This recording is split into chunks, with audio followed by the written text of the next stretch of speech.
sitting in the back trying to figure you out. Haven't figured you out. It's a big deal knowing who I'm talking to. You know? I can't tell if I'm friends with you yet or not. I don't know. You may make the cut, you may not. I'm on the fence. It's not your call, by the way. I'm in charge. You guys look good. That's a plus. On your side, it is like everyone in here is pretty good looking. That's nice. You ever been in like a room full of ugly people? It's hey, you're like, oh, I must be lost. I must be here. Y'all ugly. Sometimes I'll do that. Like if I go to a place, everyone's ugly, I just leave. I'm just like, I do not have to be here. I don't know how you become ugly, but maybe just hang out. I don't know.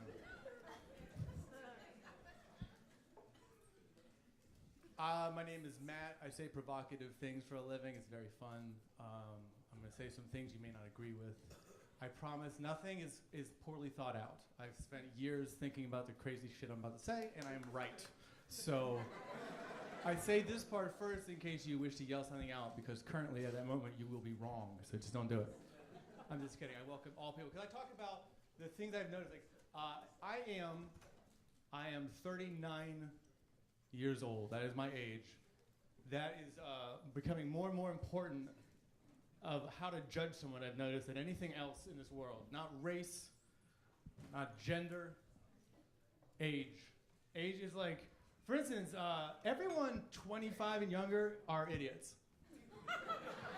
Every single person, if you are 25 or younger, you're dumb as shit.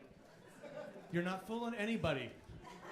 We all know you're faking it. We all know when you're lying. You sound just like we did fucking 15 years ago. You're not fooling us. It's just amazing to me. I love like when a young person thinks he's lying to me and getting away with it. It's like, dude, I have years of catching you. I have years of experience. You're doing that for the first time. Simultaneously, I think people 50 must look at me like I'm so full of shit. It's like, you're such an idiot. You're so young and stupid. I assume as you get older and older, you just look at everybody and go, oh, you're all so fucking dumb.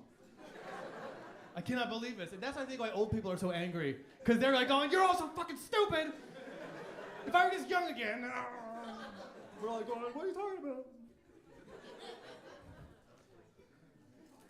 It's more exciting to be young and stupid, though. I believe that. I was thinking about this. Like, I haven't had like a new moment in my life in quite some time. You know, like, I remember the first time my heart was broken, and it was so painful, and now I'm like, man, that would be so cool. I would love to get my heart broken like that again.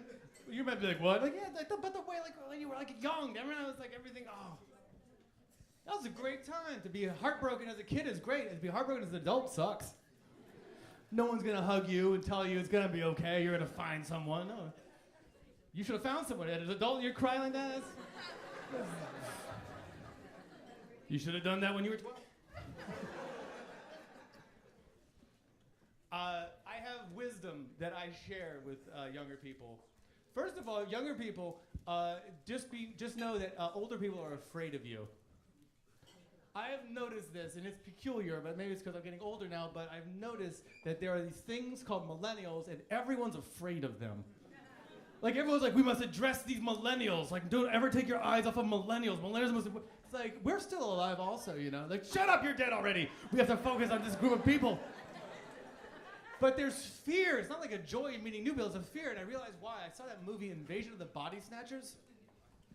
That's a movie about these people, and then these people from space come and they replace them with these identical-looking people. That's what millennials are. They're just identical replicas of us, but younger and more energetic, and we're scared of them. We're afraid. I am here to tell older people, do not be afraid of these young people because they are just as dumb as we were. We can manipulate them. It's going to be easy. We're going to manipulate these little people into doing whatever we wish them to do. They'll think they did it on their own. But I'm going to say it because here's the thing. I love younger people because I see myself in them. And I see the mistakes I made. Don't make my mistakes. I want to share these things. These will help you. I know how to lie to women. Finally, but it's too late for me. I'm old now. I don't get the full benefit of being in my 20s and able to lie to women. Oh my God, the amount of sex I could have had. Oh my God. It would have been so easy, but now I don't want it now. I don't. It's the refreshing and sad, but kind of refreshing thing about getting older is that my penis is like, meh. It's like retired almost. It's like I had such a good run. Let's leave on top. So like the bar is so high now. It's just like, meh. And that's a freeing feeling. To be able to walk away from a woman is the most freeing feeling in the world because most men don't have that. Most men look at women like they're dying of thirst and hunger, and all they see in front of them is a woman. And they're like, I want to get that thing and eat it. And that's don't be that thirsty. Don't be that hungry ever. Like that's the thing, by the way, is that women aren't like that. Women, and here's the thing, guys. Desperation is not a cologne you should ever wear. It's a bad thing. And here's the thing why. Now this is gonna sound unfathomable to men, but women don't worry about getting laid. Now you might think, yeah, but hold on. Women, I don't think you're quite understanding what I'm saying. Like men, they work on this pretense that they're not gonna get laid again. And they're like afraid. That's why whenever they see you, they're just throwing whatever they can throw at you, like you're a fucking life observer. Like, hey, how you doing? Where you from? How you doing? What's going on? What are you doing? You know, it's like, no matter what, no matter when. I'm just saying it affects you because they're not going to be able to understand your complaints when you talk to them because they're going to be thinking about how awesome it would be to have those complaints. And I mean this because women, I've noticed, you have a window of time that you will grant somebody to agree with you. And if that window closes before they've agreed with you, fuck that person apparently. They're also an asshole. No matter that they, like a second later, like, oh, I get it, I see it, I get it. But it's too late. I'm going to tell you why your guy friends aren't agreeing with you quickly enough. Give them 2 more seconds. I promise. 2 more seconds is all you need. Because in those 2 seconds, they're going, how awesome that would be to have that complaint. I had a buddy of mine, she's an actress. She's beautiful. I hang out with beautiful people, by the way. If you have a choice, only hang out with pretty people. Like it's not that ugly people are bad, it's just that there's pretty people out there, and they're way better than ugly people. Ugly people they say ugly like, ooh, God, I got some coupons. That's like an ugly, coupons. That's not attractive people say fun things, like, let's all do that. Like, that's a fun, exciting thing. You know, more fun than attractive people are the most fun people in the world. I used to be on this group that I had to retire. People who do drugs are the best. And I don't mean weed. I do not mean weed. If you're just smoking weed, you don't count as a drug user anymore. Like that, you're not even cool. You're now just doing your vegetables. That's all you're doing. You're having vegetables. That's all you're now being healthy at best. I don't know what a lot of people are gonna do because for so long people associated weed with being cool, and now no, it's no longer cool now. It's over. It runs over. Now you gotta step it up to like the fucking harder stuff. And see, I did it right. I got that out of the way when I was a kid. That's important. You don't want to start doing cocaine in your fucking 40s or 50s. You're gonna die, okay? You're gonna be gone. You have to do it when you're young and your heart's like, I can handle this. Oh, I'll be fine. Don't worry. I'll quit later. You're fucking doing cocaine at 40 or 50. Oh, goodbye. All right, you're gonna. Your ear will have. No. By the way, here's something I learned from my years. If you're young and doing drugs, here, I'll give the drug users some advice because no one ever gives them really good advice. I'm going to tell you not to do drugs. You're doing drugs, you're going to do it as long as you do it. Have fun. Have fun. Have at it. Yeah. But do not overdose. That shit is selfish and annoying, all right? It's the uncoolest thing in the world. Anytime, by the way, first of all, if you've ever done drugs, you know, but if you haven't, drugs are expensive.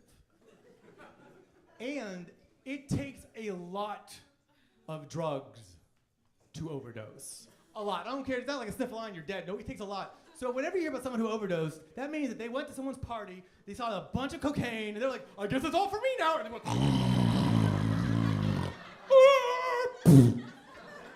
good. I'm glad he's gone. I'm glad. Roll his body up in a rug and throw him in the fucking alley. I'm not going to go to jail for that bullshit. You did all of our drugs. That's all. Whenever I hear about an overdose, I'm like, that's selfish motherfucker.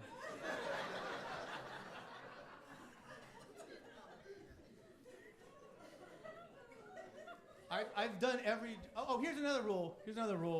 Hey, this is a note for the guys only. Guys, if you've ever been into a bathroom in public, I got a bar or a club, you know that there's a normal way that men go to the bathroom. It's one by one. That's how men go to the bathroom. Except new to cocaine dudes. For some ungodly reason, they're all like, oh, here we go, let's go. Yeah. They're running up. They're like sniffing. Oh, man. Oh. Like, are you allergic to soap? What the fuck is happening there? Two guys go in, you're all chatty and happy. What's going on in there? So just if you want to do your cocaine with your friend, just have them count to 2. That'll be normal. Get away with it. Don't. Anytime he's doing anything with your jaw, you gotta leave that alone. That's the other thing. I don't know. This is a bad look. Women, it's not free. I can't tell you anytime women will be like, oh, I don't pay for my drugs ever. And it's like, you're paying one way or the other. Trust me, lady. That's slutty as shit. All right, you just don't brag about that. Like, what's wrong with you? I have a high horse of morality when I'm. Oh, by the way, here's another thing, guys. I feel like I should give it. Young men, don't make the mistake my generation did. Don't tell women who sleep around that they're sluts. That is not a good thing. It's bad. Don't slut shame. And actually, it's a good thing that you should thank those people. I've never understood why people are like, she's a slut. She bangs everybody. Like, really? Bring her on over here. I want to meet this person. Everybody, you say. Everybody? Yeah? Hey, come on. Hello. Hi, how you doing? Everybody, huh? All right, sweet. How is that a bad thing? In what world is that a bad thing? Where?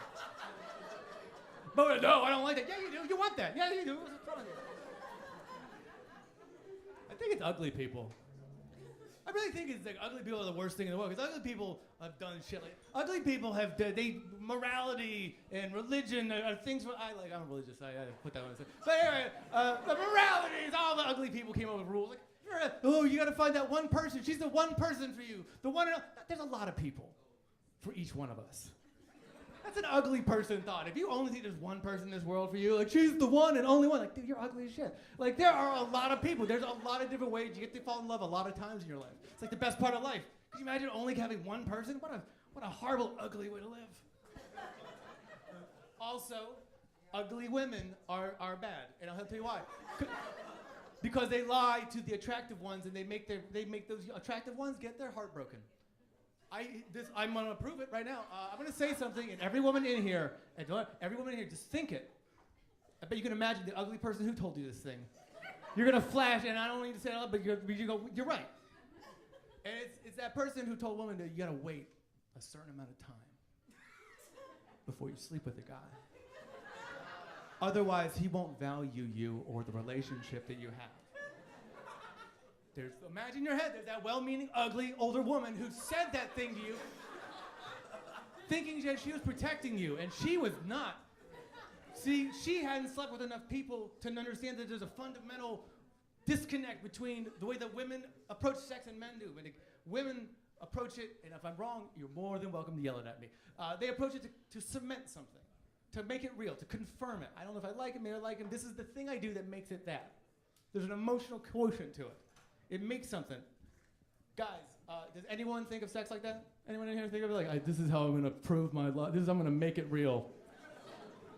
No, that's not how men approach it at all. We're like, what? That's a weird way to look at it. Why are your emotions involved? Like, that's how men look at sex.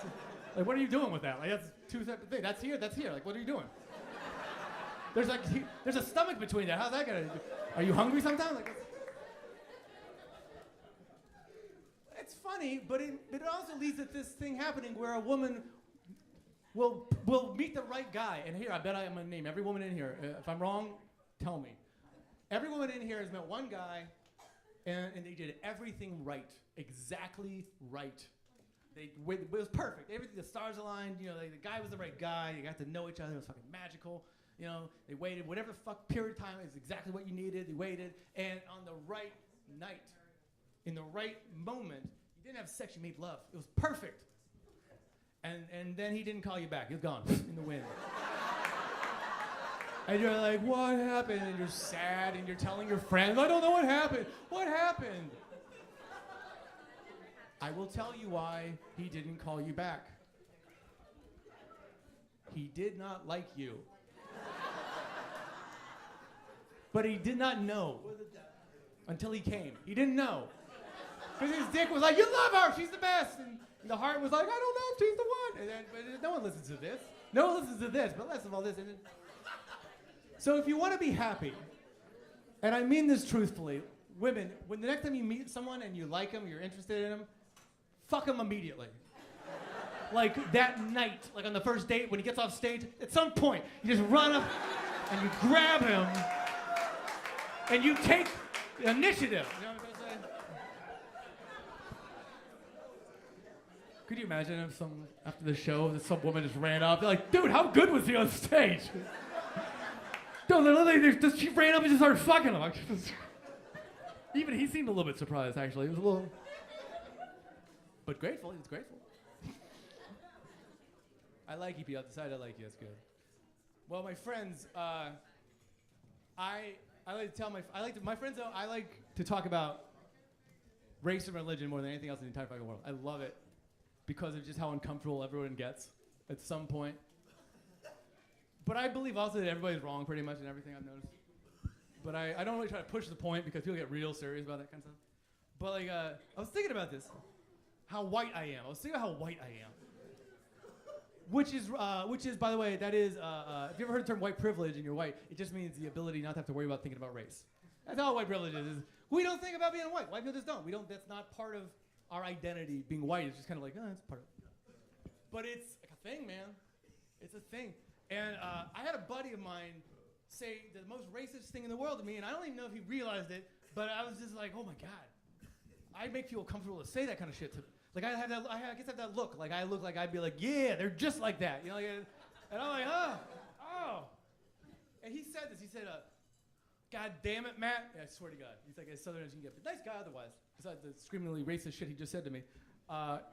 Which was out of character, too. It was out of character, which was weird. He goes, God damn illegal immigrants stole my fucking job. I'm like, what? And yeah, he had been fired. He had lost his job. And he had been replaced by a legal immigrant, and he was fucking pissed. And I was like, dude, weren't you like arrested for meth possession like fucking like last week? Did you just isn't that what happened? Like the fact that you didn't show up for your job, because you were in jail for drugs, wasn't that like more of a reason that you're gone? He's like, no, God damn it. And I was like, well then, I want to meet this guy. Because I was thinking, like, this motherfucker, whoever took your job must be fucking amazing. To have been able to somehow do the fucking impossible. Because first of all, no one's ever stolen a job. That's not even a concept. It's a weird thing you hear, but it's not a real thing. It's not even, how would that even happen? You go to the store, some guy rolls up on you, goes, give me your fucking wallet, and what do you do for a living? You go, bye, I'm no longer an accountant. I can't believe you just fucking stole my profession. You've never been at your job and just been like, hey, have you seen Steve? No, I haven't seen Steve. Let's go check out Steve. Go to Steve's cubicle. ¿Qué pasa? Who the fuck is that? It was Esteban. He just kind of showed up at 9 and he started working here. But he showed up on time, man. So we're gonna, I think we're keeping him. Like, it's pretty good. It's like, but you could pass that part. I was like, wait, so you had a job on Friday, and then on Monday, some dude in another fucking country just was like, all right, and just starts running north, hops a border, swims up a river, climbs, and by a fucking miracle found where you work, and by another miracle applied for your job in a language and speak nor read nor write, and with no birth certificate, driver's license, social security, nothing. They just how bad were you at your fucking job, dude? And how good must this motherfucker be to break into another country to do it? That's fucking ballsy. That's why my official political stance is I am pro illegal immigration. But I am against legal immigration. I demand illegal immigration only. Because if all you did to get to America was fill out some paperwork, not enough. I want ninjas. I want people who want to be here, just swimming, running, hiking, climbing, hiding, running, like athletes. Just fucking, we'll be soldiers. It's amazing. Have a good night, everybody. Good night.